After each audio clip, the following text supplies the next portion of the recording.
La ciudadanía no estuvo contenta con los resultados del plebiscito del 88 y muchos intentaron desconocer el triunfo de la opción sí, aduciendo que los resultados fueron falseados. Pero la dictadura usó su fuerza de manera brutal.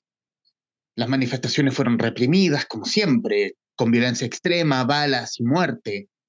La CNI se encargó de descabezar a muchos movimientos revolucionarios y a dirigentes políticos, incluso a solo simpatizantes de izquierda, para generar terror en la población.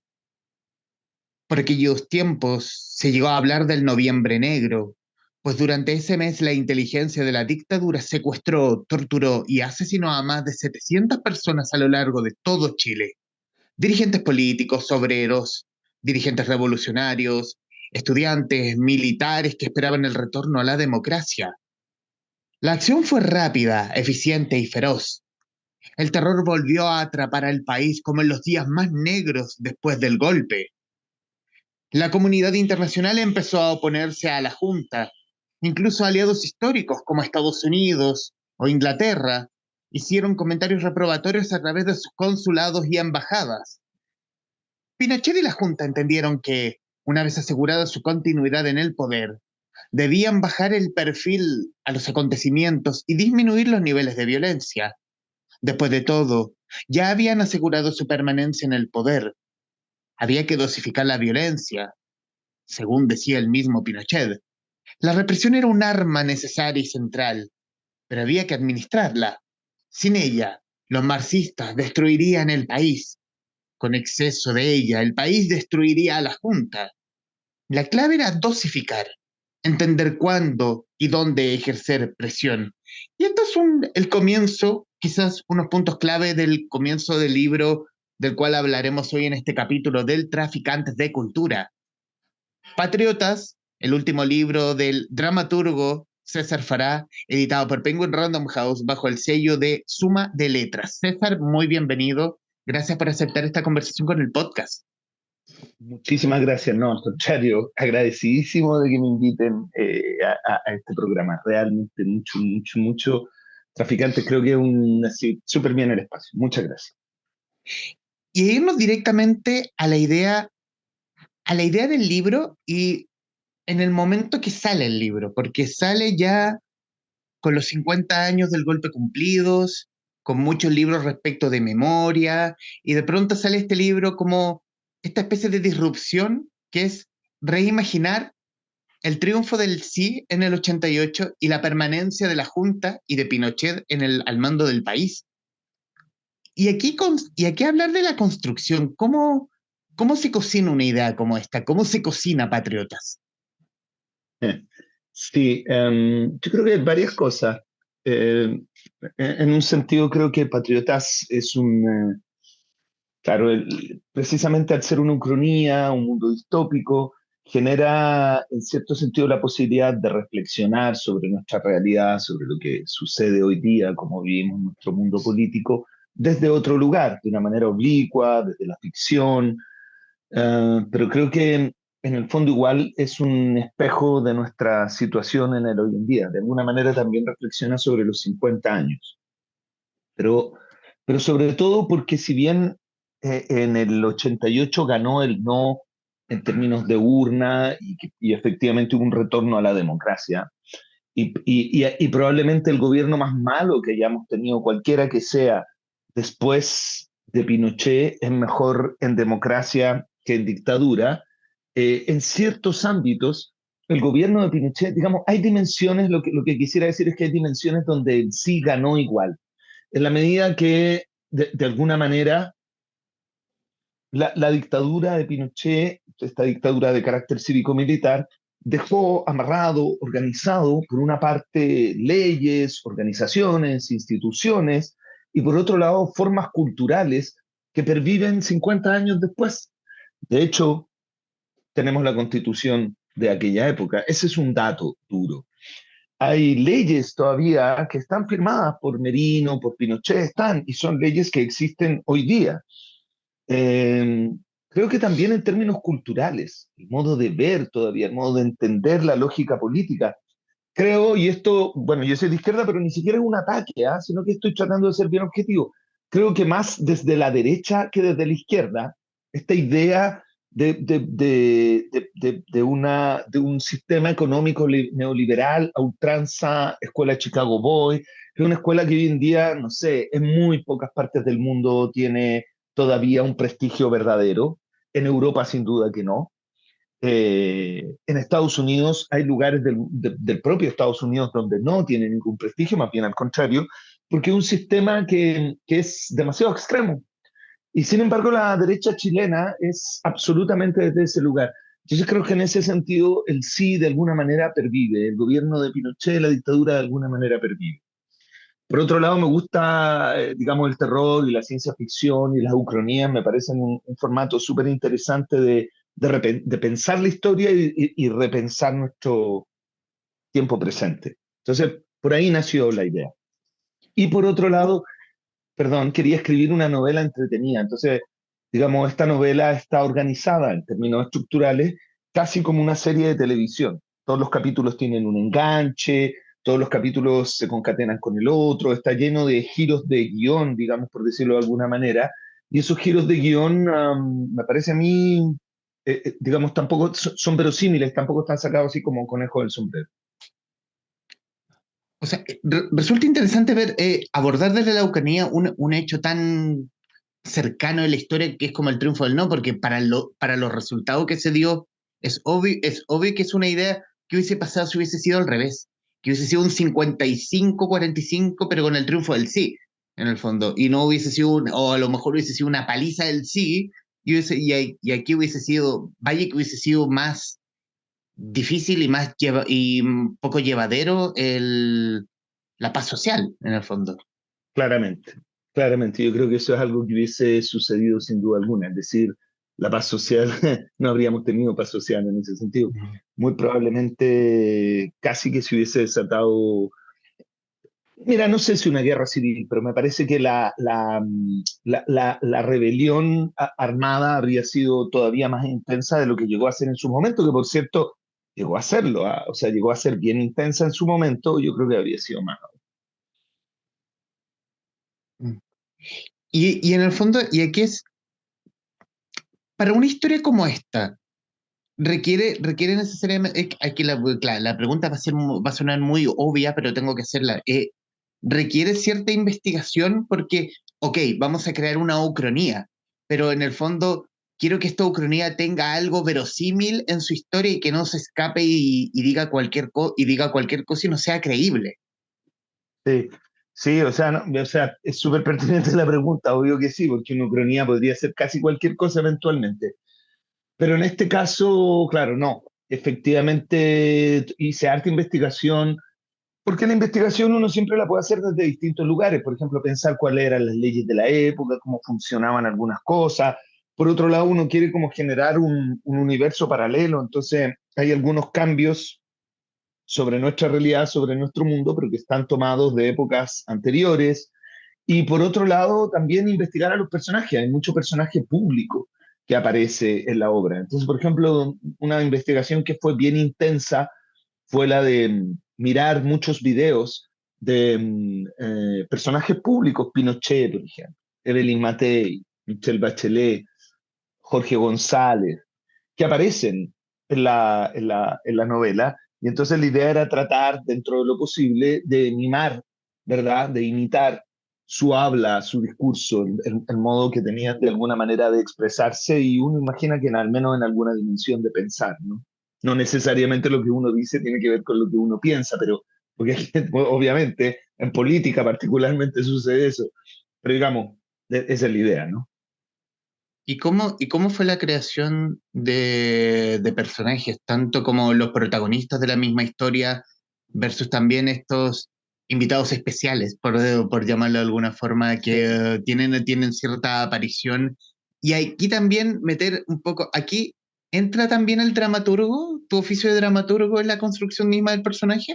Sí, sí, yo creo que totalmente. Yo creo que, digamos, una de las cosas que me ayuda muchísimo es haber trabajado, claro, yo he escrito anteriormente novelas y he escrito obras de teatro, Y yo creo que el trabajo dramatúrgico, el trabajo del teatro me ayudó mucho, particularmente justo, tú en ese sentido lo ves muy bien, con la construcción de los personajes, como darles profundidad, darles sentido, no hacer personajes que sean en blanco y negro, digamos, esta cosa que a mí me carga, que los villanos son muy villanos, que los héroes o las heroínas son muy héroes y heroínas y siempre tienen una frase cool.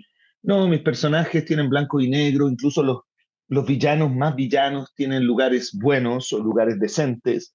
Mis personajes se equivocan, mis personajes protagónicos, como los héroes, tienen lados negros y oscuros del terror, porque yo creo que las personas son así, el mundo es así, y en lo personal, como te decía, me cargan esos personajes como de cartulina, así donde el villano es totalmente malvado, donde el héroe es totalmente bueno, nunca se equivoca y siempre es muy cool y todo le funciona.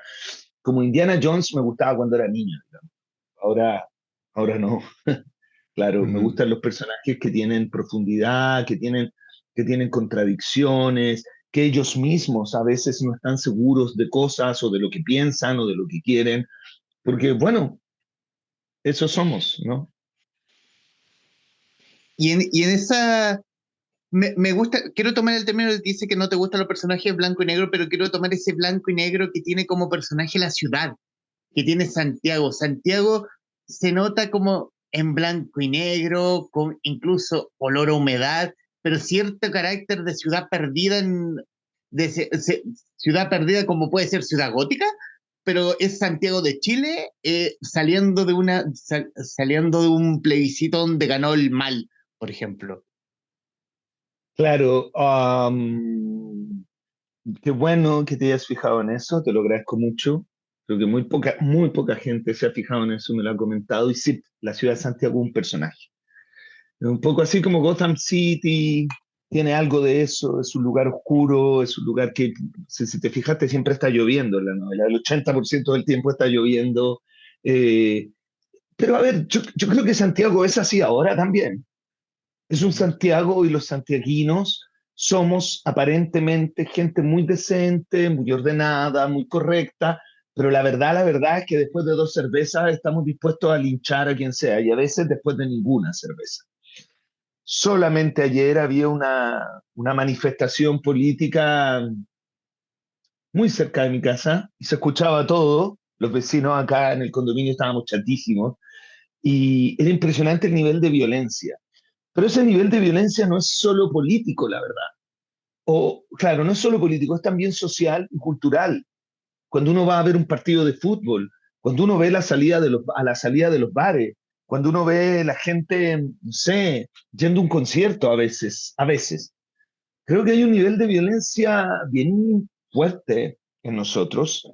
Cuando uno va en el metro y la gente va muy apretada y cansada y molesta, o cuando la gente va en auto en un taco también.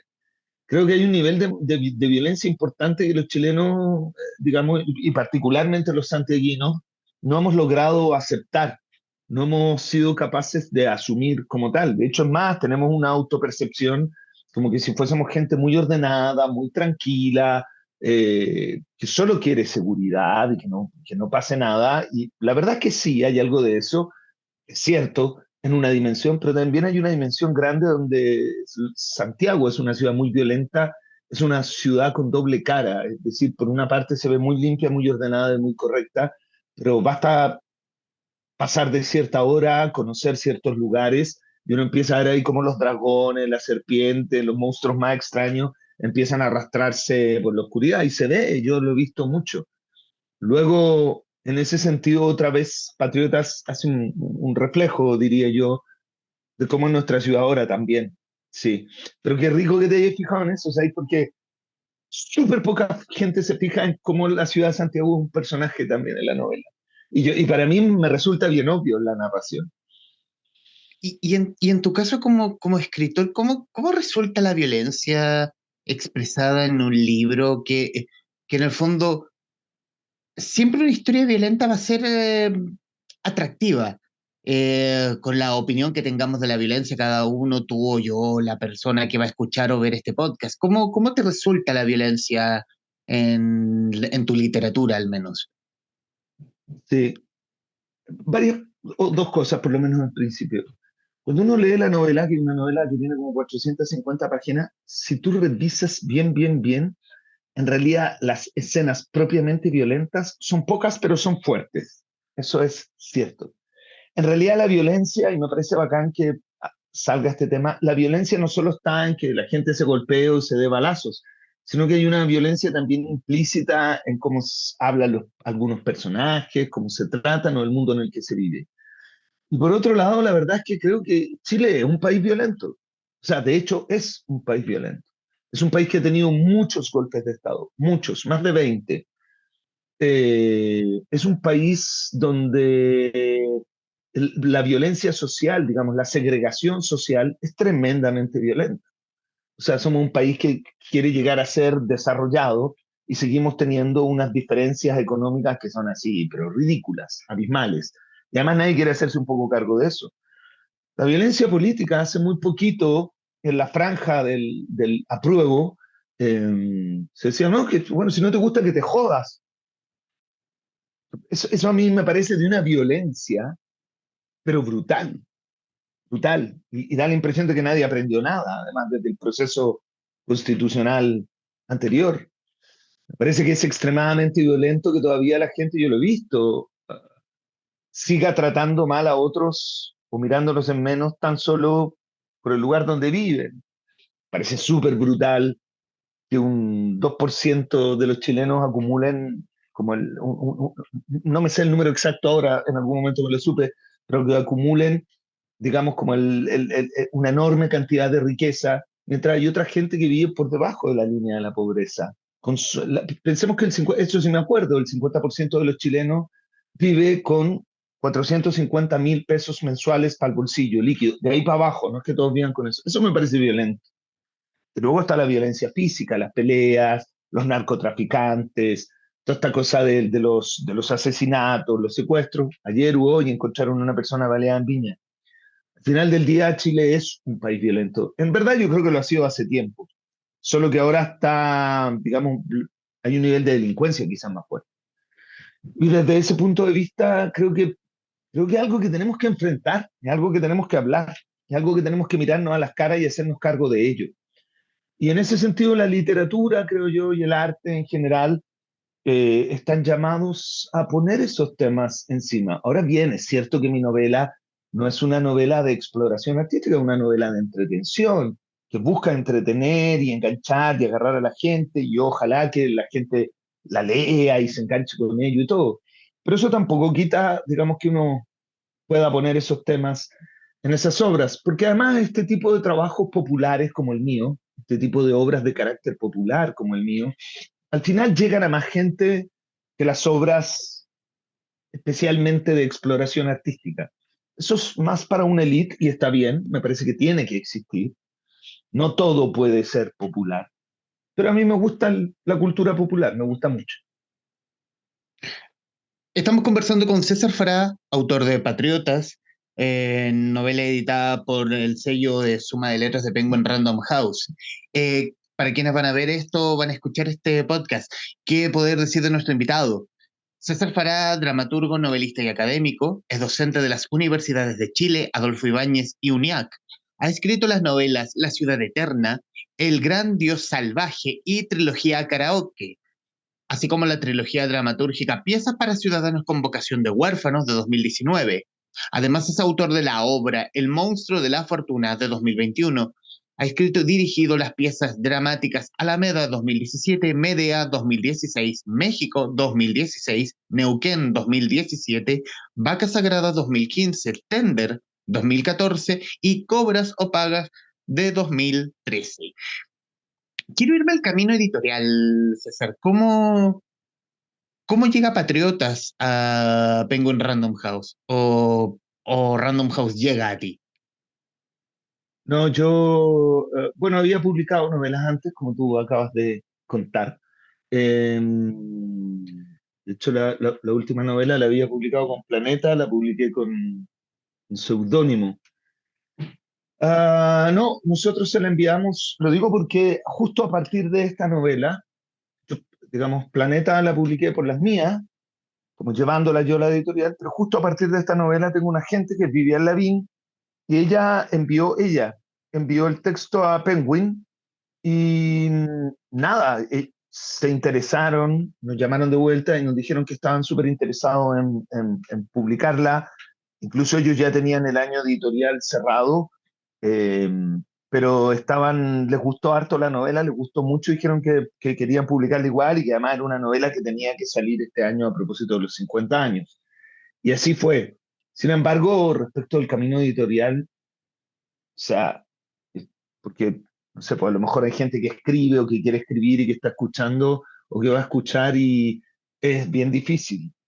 Publicar ficción hoy en día en Chile es bien difícil. La ficción en términos generales se vende poco, es complicado. eh, en general se vende poco libro en Chile además. Y además el publicar algo no significa necesariamente que los siguientes te lo van a publicar. Yo tengo una novela que envié a todas las editoriales después de haber publicado dos. Era mi tercera novela, ponte tú. Y está ahí en el computador porque nadie la quiso publicar.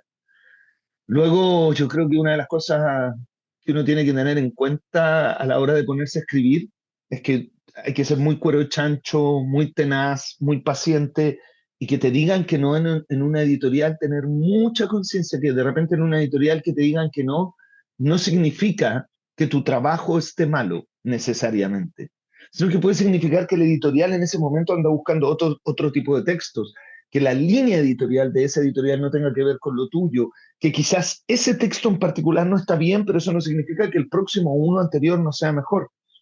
Creo que tiene que ver con eso. Pero es algo que hay que tener en cuenta. Igual es difícil. Eso es cierto. Sí, sí. Y en el caso del ser escritor, ¿cómo te funciona a ti el ser escritor y a la vez el ser dramaturgo? O sea, tienes estas piezas de teatro como de exploración artística, como lo mencionaste, y tienes estos libros que si bien reimaginan un periodo de la historia, lo hace un producto que llega a públicos masivos. Claro, mucho más, o con el intento por lo menos de ser comercial, digamos. Mm. Que para mí no es una palabra terrible, ni sucia, ni malvada, digamos. Digamos, uno podría decir Rossini o Mozart eran muy comerciales en su época. Shakespeare era absolutamente comercial en su época, absolutamente comercial de su época. Sin compararme con ellos, me refiero con el concepto comercial. Sé que para mí es súper entretenido. Me gusta muchísimo, creo que son dos modos de escribir y de pensar la escritura súper distintos para mí. Me encanta escribir teatro, me encanta trabajar en teatro y a veces dirigir. El teatro es una pasión, hago clases de eso, hago clases de dramaturgia además que son exquisitas porque en particular este semestre mis estudiantes anduvieron así, estudiantes súper buenos. Me da mucha alegría, me da muchos buenos momentos eso. Y por otro lado, la novela es una pasión que he tenido desde siempre. Esta novela en particular la trabajé de una manera distinta de como la había trabajado las anteriores. Esta novela me ocupé mucho más de organizar como la historia en distintas fases, como te decía al principio, está organizada su estructura, es la estructura de una serie de televisión, en el sentido de que tiene cada capítulo un enganche, una cosa que cambia en el proceso, una nueva verdad que aparece. Ocupé mucho trabajo en los personajes, no solo en los conocidos, como hablábamos, sino que como en esos personajes que son como telón de fondo. Nada, yo sé, la cosa, hacer clase y escribir son las dos cosas que más me gusta hacer, por lo lejos. Es una especie de como de obsesión que tengo y nada, solamente quisiera poder dedicarme a esto, ni siquiera ser millonario, ni ser muy famoso, nada de eso me interesa, pero me gustaría mucho poder dedicarme a la escritura, poder dedicarle siempre mucho tiempo y poder seguir publicando, ojalá que así sea, ojalá seguir publicando porque es lo que más me gusta hacer, yo creo, junto con las clases. Sí. Y en la construcción de la historia hay ciertos pasajes de inspiración respecto de cine, libros. Como te dije, mencionar a este Santiago tipo Gotham City o Sin City propiamente tal, que tienen esa cosa oscura, eh, que se ve todo en los subterráneos, en los subterráneos del poder en el fondo. Sí, sí, yo creo que hay, sí, muchísimo de eso. Em, te podría, claro, es que la novela efectivamente es muy rizomática en términos de relaciones de cultura popular, pero también de cultura no tan popular a veces. Luego, claro, si uno mira con cuidado, hay pequeños guiños al Padrino, hay guiños a Sin City, hay guiños a Blade Runner, hay guiños a Hitchcock, hartos, hay guiños a, no sé, quizá en términos estructurales, a Juego de Tronos. Eh, Pienso que hay guiños a la música también, desde John Lennon hasta Emanuel, em, David Bowie. Creo que, claro, pienso que las personas, como la gente que hacemos creaciones, con esto no estoy desmereciendo el trabajo creativo, simplemente digo que el trabajo creativo a menudo es refundir cosas que uno ya ha visto o que tiene como contenido cultural interno, porque la cultura no es algo en lo que vivimos, sino que es algo que hacemos todos y todas. Y por lo tanto yo participo de una cultura en la medida que esa cultura me llena, pero yo también la reformulo, hago cosas con ella. Y creo que eso es lo que hacemos la gente que inventamos historia o cosas así. Lo que hacemos es recrear, reformular, refundir cultura. ¿Y por qué patriotas? Por qué patriotas respecto de que ya hace un buen tiempo es como hablar de emprendedor? Es básicamente un término en disputa de un lado o de otro lado. Eso es, tú lo acabas de decir mejor que yo. Hablar de patriota hoy día, claro, es casi como decir emprendedor, ¿no? Claro. Sí, pero para mí es justamente un término en disputa. La patria, digamos, a ver, pensar que decir patriotas refiere únicamente a la cultura de derecha, que además, pienso yo, como persona de izquierda, debe ser respetada y escuchada, porque justamente no podemos pensar en la descalificación y en la negación de lo que piensa otro porque es distinto de mí. Y luego, me parece que es un término en disputa. Pensar el concepto patriotas como únicamente un concepto de derecha es tener una visión excesivamente burguesa del mundo. Porque un patriota es un trabajador, un patriota es un obrero. Porque la patria debiera por lo menos asegurar que todas las personas que engrandecen a este país, los trabajadores en particular, estoy pensando, la clase media, la clase baja, la gente que tiene que luchar y que finalmente que a través de su esfuerzo y de su trabajo genera el desarrollo del país, esos son los patriotas. Patriota no necesariamente un militar o una fecha de batallas. Patriota es la temporera. ¿Qué más patriota que una temporera? ¿Qué más patriota que el obrero en la construcción? ¿Qué más patriota que ese campesino que labura duramente? O que el minero que engrandece al país, que lo hace producir y que también es parte de él. Ese es el verdadero patriota. Entonces luego me parece provocador en ese sentido ponerle patriota a la novela. Cuando uno lee la novela también ve uno a lo que refiere, digamos. No olvidemos que fue el Frente Patriótico Manuel Rodríguez el que llamaba a la guerra patriótica nacional. Entonces, patriotas es un término en disputa, así como deberían haber muchos otros términos en disputa, creo yo. Por ejemplo, seguridad, un término que me parece, migración, son términos en disputa, ¿no? Economía abierta, me parece que, porque, digamos, la economía abierta en este país hay bastante a medias, digamos, ¿no? O sea, la economía es abierta mientras los criminales de cuello y corbata puedan seguir cometiendo fraudes enormes. Y lo peor de todo es que si uno escucha con un mínimo de atención las noticias, los fraudes que hemos descubierto últimamente son solo una punta del iceberg de lo que en realidad ha ocurrido. Y las propias personas que están investigándolo y otras personas, incluso de la política, lo reconocen y lo han dicho en televisión abierta.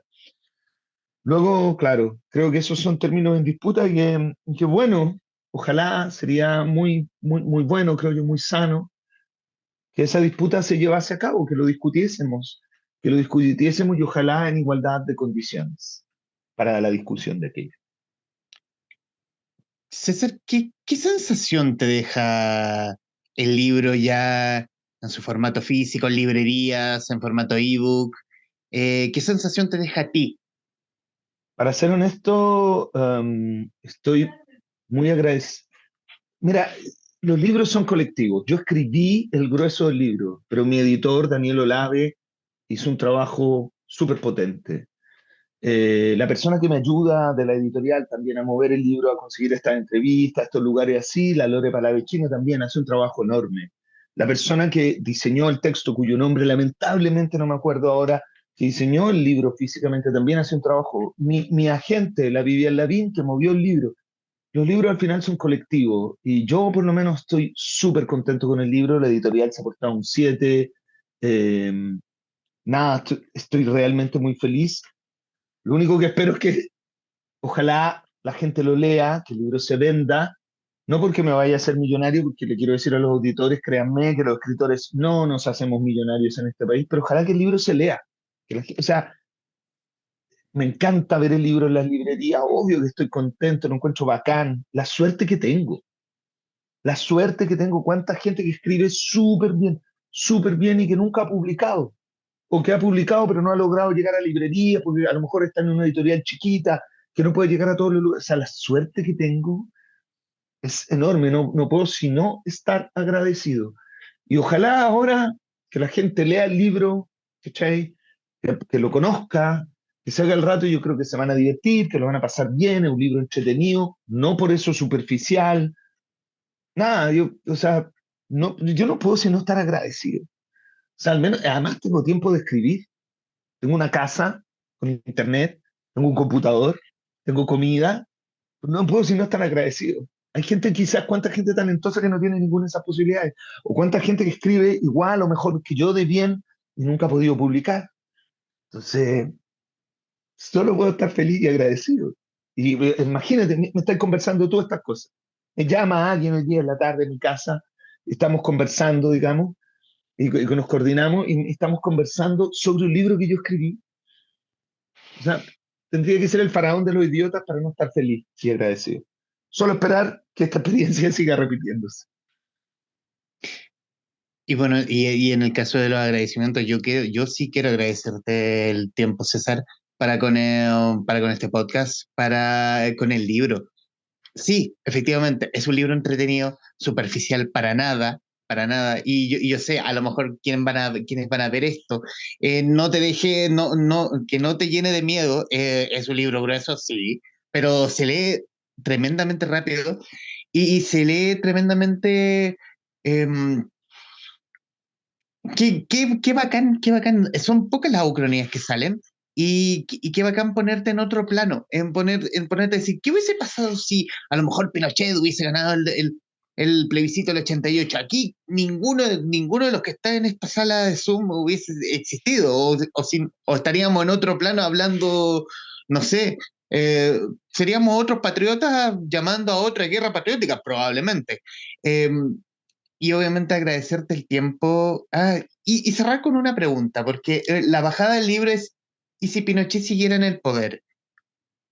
¿Pinochet sigue en el poder, según tú?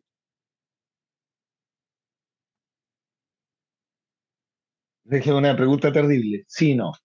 No, porque yo creo que incluso los peores gobiernos, como te decía al principio, de la democracia no son una dictadura. Quienes vivimos dictadura sabemos que es completamente diferente y es una distinción que hay que hacer. Porque hay una gran herencia, digamos, que el pinochetismo, la frase sería, el pinochetismo sigue siendo parte del poder en Chile. Y yo creo que esa es mi respuesta. César, quiero darte las gracias por el tiempo y estos minutos finales para que diga lo que guste respecto al libro o de lo que quiera. Primero que todo, gracias a ti por el espacio, porque pucha que hacen falta lugares como estos, espacios como este. Y dos, que la gente, nada, lean Patriotas, se la leen, mi Instagram está abierto, hay un libro, hay un Instagram también que se llama Patriotas la novela. Quienes lean la novela, ojalá me escriban, me digan me gustó, no me gustó, estaba como el forro, pucha que me entretuve, me pareció increíble, esto no me gustó. Nada, que lean la novela, que nos den la energía a mí y a la editorial para hacer una segunda parte. Nada, es simplemente eso. César Fará, autor de Patriotas, editado por Suma de Letras en conversación con los traficantes de cultura. César, muchísimas gracias. Gracias a ti, muchísimas gracias.